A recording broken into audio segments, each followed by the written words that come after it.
Agressions, crimes et carnets de vol, le comportement déplorable de Naomi Campbell. Levez la main si vous avez été personnellement victime de Naomi Campbell.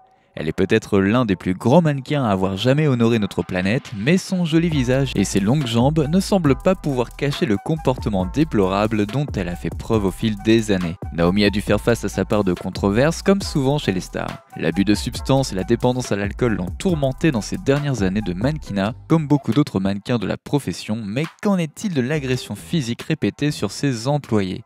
D'innombrables agressions, des crimes et un carnet de vol inexcusable liés au célèbre trafiquant sexuel Jeffrey Epstein ont été mis à jour il y a seulement quelques années avec le nom de Naomi inscrit partout. Et nous voulons savoir aujourd'hui à quel point Miss Campbell s'en est tirée avec l'impensable. Salut à tous et bienvenue sur la chaîne qui dévoile la face cachée des célébrités. Aujourd'hui, nous plongeons dans l'univers de Naomi Campbell. Alors si vous êtes nouveau sur la chaîne, n'oubliez pas de vous abonner et d'activer la cloche de notification pour ne manquer aucune de nos prochaines vidéos.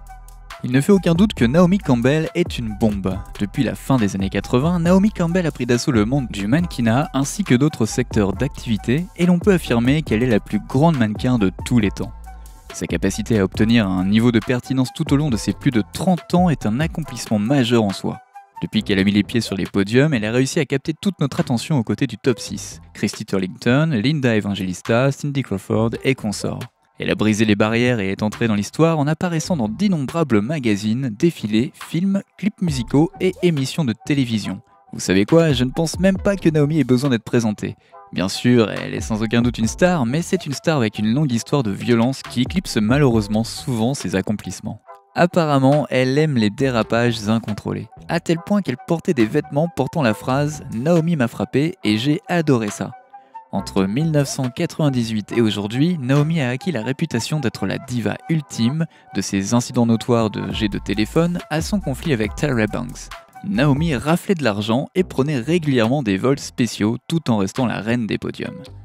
La période post-top model de Naomi, vous savez celle qui est amie avec Gianni Versace et la meilleure moitié de Kate Moss, était un véritable chaos. C'était peut-être amusant en télé-réalité, mais nous ne pensons pas que ces anciennes femmes de ménage et assistants riaient au milieu de tout ça. En 1998, l'ego de Naomi était plus grand que le mont Everest et les médias la traquaient suite à des rapports d'agression après que sa nouvelle assistante personnelle, qui travaillait avec elle depuis moins de 2 semaines, ait déclaré que Naomi l'avait attrapée par la gorge et l'avait frappée avec un téléphone. La même année, une autre assistante a été victime de la colère de Naomi à Toronto après que Naomi l'ait encore frappée avec un téléphone. Il y a vraiment un truc entre Naomi et les téléphones. En juin 2000, une autre assistante personnelle et secrétaire, Vanessa Frisbee, a déclaré que Naomi l'avait agressée. En 2001, Naomi s'est disputée avec un photographe devant le domicile d'un petit ami. En 2004, Millicent Burton, une femme de ménage, l'a accusée de lui avoir donné des coups de pied, de l'avoir griffée et de l'avoir giflée à la manière d'un maquereau alors qu'elle se trouvait dans l'appartement de Naomi. La même année, une autre ancienne assistante, Simon Craig, a porté plainte pour coups et blessures, affirmant que Naomi l'avait prise en otage dans un hôtel de Los Angeles.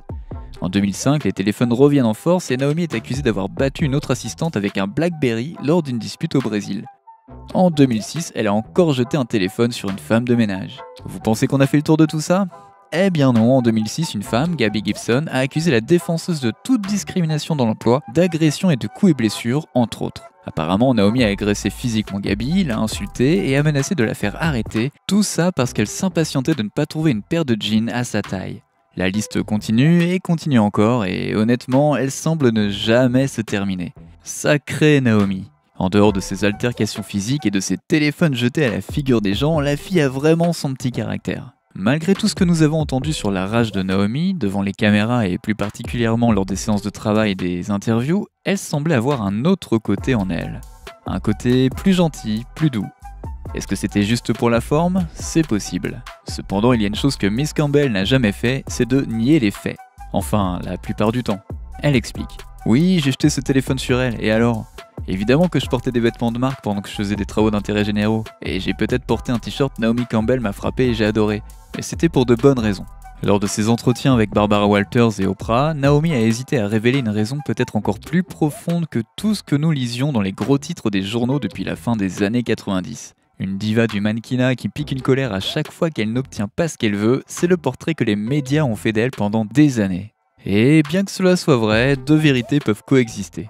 Une autre vérité étant celle de Naomi.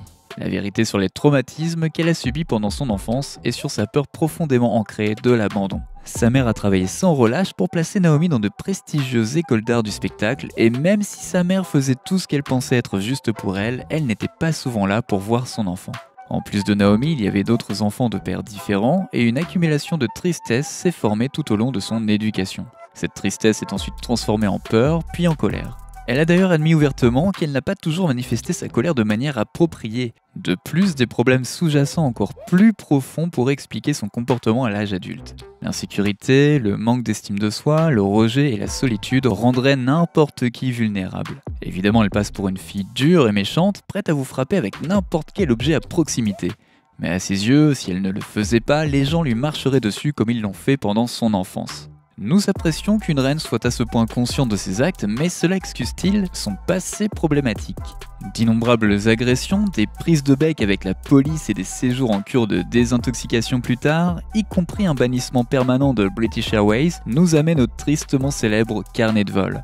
Au cas où vous ne le sauriez pas, en 2019, le célèbre milliardaire Jeffrey Epstein a été arrêté et reconnu coupable de conspiration et de multiples trafics de mineurs avec l'aide de sa compagne Ghislaine Maxwell. Avec cette découverte choquante, un certain nombre de personnes, de preuves et de carnets de vol ont été divulgués, ainsi qu'un prétendu carnet de contacts rempli d'un certain nombre de célébrités très en vue. Naomi faisait partie de ces célébrités qui avaient voyagé sur le Lolita Express, nom donné aux avions d'Epstein, qui était souvent utilisé pour transporter ses compagnes et amis vers des îles privées. Alors quand la rumeur disant que Naomi prenait des vols sur l'avion d'Epstein s'est répandue, les gens ont imaginé le pire. Eh bien pas si vite, en août 2019, elle a utilisé sa chaîne YouTube pour aborder certaines choses et faire taire les rumeurs. Elle a admis qu'elle connaissait Epstein après avoir été présentée à lui par son ex-petite ami Flavio Briatore, mais insiste sur le fait qu'elle n'avait aucune idée des méfaits de Jeffrey. Elle explique. Ce qu'il a fait est indéfendable. Quand j'ai entendu ce qu'il avait fait, cela m'a rendu malade comme tout le monde parce que j'ai eu ma part de prédateurs sexuels et Dieu merci, j'ai eu de bonnes personnes autour de moi qui m'ont protégé de tout ça.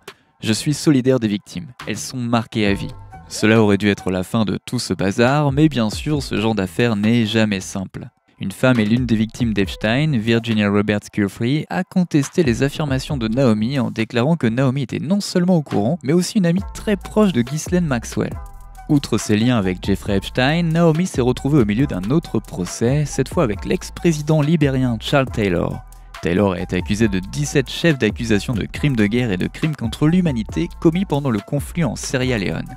Les procureurs ont appelé Naomi à la barre dans l'espoir qu'elle apporte la preuve que Charles Taylor était en possession de diamants non taillés qu'il aurait reçus en échange de la fourniture d'armes aux rebelles. Naomi a admis avoir reçu des diamants de 2 Africains qui les avaient déposés devant sa porte après une manifestation caritative à laquelle elle avait participé en 1997 en Afrique du Sud, organisée par Nelson Mandela.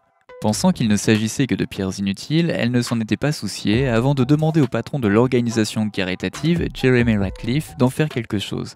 Bien que Ratcliffe ait retiré les diamants à Naomi, les procureurs ont remarqué quelques failles dans la rétractation de Naomi. Madame White, agent de Naomi pendant 17 ans, a déclaré avoir vu Naomi flirter avec Taylor lors du dîner de charité et qu'au milieu de tout ça, Charles a dit qu'il donnerait des diamants à Naomi.